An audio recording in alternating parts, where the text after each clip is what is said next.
দেখুন বন্ধুরা, পৃথিবীর সবচেয়ে বিস্ময়কর মানবসৃষ্ট স্থাপনাগুলোর মধ্যে একটি হলো থ্রি গর্জেস ড্যাম। অনেকেই এটাকে শুধু একটি বাঁধ বলে মনে করে, কিন্তু এর পেছনে রয়েছে অসাধারণ পরিকল্পনা, দক্ষতা আর দীর্ঘদিনের পরিশ্রমের গল্প।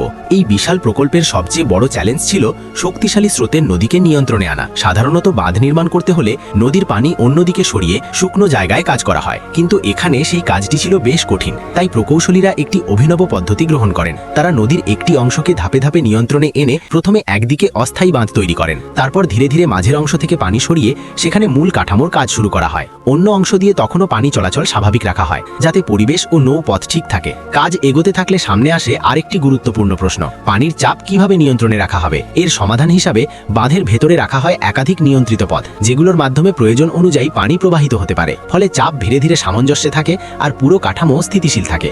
এবার ভাবো, এত বড় বাঁধ হয়ে গেলে জাহাজ চলাচল কিভাবে হবে? এখানেও রয়েছে চমৎকার সমাধান। এখানে তৈরি করা হয়েছে একটি বিশেষ লিফট সিস্টেম, যার মাধ্যমে জাহাজকে পানি সহ ধীরে ধীরে উপরে তোলা হয়। এই পুরো প্রক্রিয়াটি সুসংগঠিত এবং সময় সাশ্রয়ী। এই বাঁধ শুধু পানি নিয়ন্ত্রণই করে না, এটি বিপুল পরিমাণ বিদ্যুৎ উৎপাদনেও সক্ষম। নদীর প্রবাহের শক্তিকে কাজে লাগিয়ে এখানে তৈরি হয় পরিষ্কার শক্তি, যা অসংখ্য মানুষের জীবনে আলো এনে দেয়। নির্মাণের সময় মজবুত কাঠামো নিশ্চিত করতে ব্যবহৃত হয়েছে বিশেষ প্রযুক্তি, যা তাপমাত্রার পরিবর্তনেও স্থিতিশীল থাকে। পাশাপাশি বসানো হয়েছে আধুনিক সেন্সর, যা সব সময় নজর রাখে পুরো ব্যবস্থার উপর। সবকিছু মিলিয়ে এটি শুধু একটি বাঁধ নয়, এটি মানুষের মেধা, ধৈর্য এবং দূরদর্শিতার এক অসাধারণ উদাহরণ। এমন চমকপ্রদ তথ্য ভালো লাগলে একটা লাইক দাও। আরও এমন গল্প জানতে পাশে থেকো।